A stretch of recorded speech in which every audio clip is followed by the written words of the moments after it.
interview? Let me give my reaction to you, Piers, okay? Your every rant you've just given the last hour, it's honestly, you're such a liar and a disgrace. Yeah, but you're about to do the same thing. I'm giving you the platform. You talk about the interview. You trash me every time you come on. You trash me every time you come on, which is exactly the thing you accuse me of doing. If you've got something to say about the interview, say it. Let me finish. You bring out coverage about Meghan and Harry on their wedding day and the engagement, but conveniently forget to show the coverage before they got engaged, between the engagement and the marriage. I'm sorry, you conveniently forget that Prince Harry, in November 2016, talked about the racist undertones of the media. You conveniently forget all of that to paint this picture that all was rosy and hunky-dory. Nonsense. And then you were lording over the Queen. Listen, by all means, let's applaud the Queen when she does something right. But when she does something wrong, we need to call her out. What does she do wrong? What does she do wrong? What kind of grandmother? Let me finish. What kind of grandmother will be so close to her grandson, Harry, but then not use her power and influence as Queen to protect them from the racist media coverage? I find what you're saying about the Queen actually disgraceful. I find what you're saying... You're entitled to your opinion, Shola. I find... Sorry, no, I'm allowed to respond to what you've just said. Is rooted, listen, you might learn something.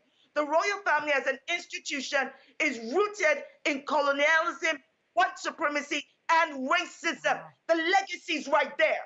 So you're now surprised that a comment would have been made by several members of the royal family about how dark Archie's skin is. It's not several members, actually. No, you can't spew lies. More outraged that right. Harry and Meghan Are we allowed to engage in any of this? Let me finish. Well, you're not stopping. That Harry and Meghan had the audacity to speak that truth than you should be at the actual outrage of racism. Right, okay. Am I allowed to respond to this? Am I allowed to respond yet? You can respond now. Okay. I think what you just said about the Queen is disgusting. I think it's unbelievable. You talk about the behaviour of a 19... Am I lying when I said that? Allow me to say what I'm... Allow me to explain. And the institution is protecting... Right, allow me to defend our royal family, thank you. You tell me. Right, if you stop shouting, I'll answer you. You're going to stop shouting? Or after you stop shouting. Yeah, let me tell you why I think what you said was disgusting. The Queen is 94 years old, right? Her husband is 99. He's lying in hospital for the 4th week, seriously ill. You talk about how could... Please let me speak, Shola. Everybody, come on, let's please just let me stay speak. calm. Okay, whenever you're finished. Recovery, but the reality is you cannot Shola, I'd like to finish my sentence, please. Any omissions or conduct I would like to finish my sentence. What your family has done that has perpetuated racism. Okay. You don't cover it up. Can I please finish my sentence? You have to be able to call her out when she's done something wrong. I'm going to finish my sentence now if you stop shouting at me. Here's the finish of my sentence. Guys. You talk about the behaviour of a 94-year-old monarch and you say that she should have done more. What about the behaviour of Harry and Meghan, who are spray-gunning his family on global television as Philip lies in hospital? You might laugh. I don't think it's funny. I think it's piling hurt on the Queen, who is already suffering greatly from her husband's illness. I'm going to respond to that. What I don't think is funny, I'll tell you what I don't think is funny. It's the fact that you are such a disappointment. I wish to God one day you would even surprise me. You constantly use your platform as a wealthy, white privileged man with powered influence to what a load of nonsense, honestly. What a load of race-baiting nonsense. And the misogynist attacks on Meghan Markle. And you do it so shamelessly. We have done more on racial issues on this show than any other show on television. You're talking... Shola, you can keep shouting. That the royal family has any racist undertone or actions against the first biracial person simply because you're in love with the Queen? No, I think what you're doing now... You can love the Queen, but you should be able to call out actions done by the royal family when they've got it wrong. Yeah.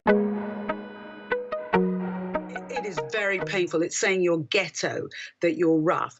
And other people might laugh it off, but remember, if you've lived with this backdrop bubbling away, Piers, if I can, I'd liken it to if you're blind, if you're sight impaired your whole life, somebody might say nasty things to you every so often, but your whole life is affected by where people place things or don't place things, or whether there's a steps or there's a ramp, your accessibility to life, how much opportunity you may or may not have.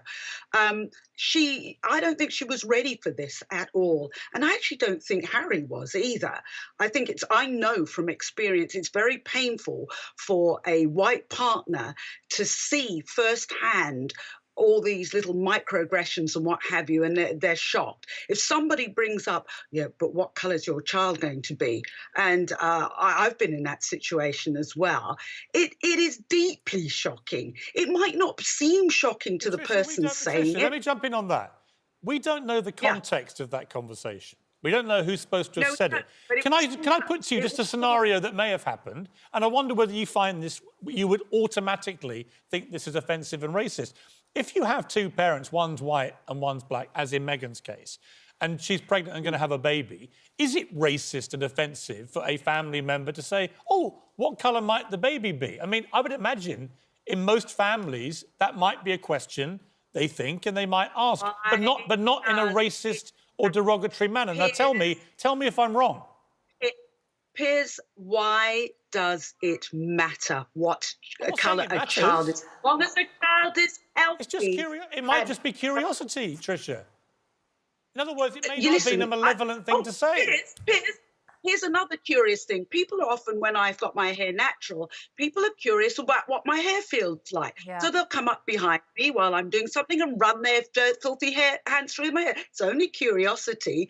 They might make comment about my feet or talk about me in front of me. It's only curiosity. So any context that conversation may... We don't know who the conversation was with or the context, but what you're saying is any context in which that kind of conversation happened is automatically racist. If you are working against a backdrop of non-stop stuff, it doesn't take one straw, only takes one straw to break the camel's back. And what gets me is why is everybody else such an expert about racism against black people? I'm sorry. I'm sorry, Piers. You don't get to call out what is and isn't racism against black people. You can call out all the other stuff. I'll leave you to call out all the other stuff you want, but leave the racism stuff to us. I think when Meghan Markle calls the royal family a racist institution, it's a very serious allegation. She doesn't use the phrase racist institution. Actually, they do. Sorry, they do. They portray the royal family as racist, and it's a very incendiary charge.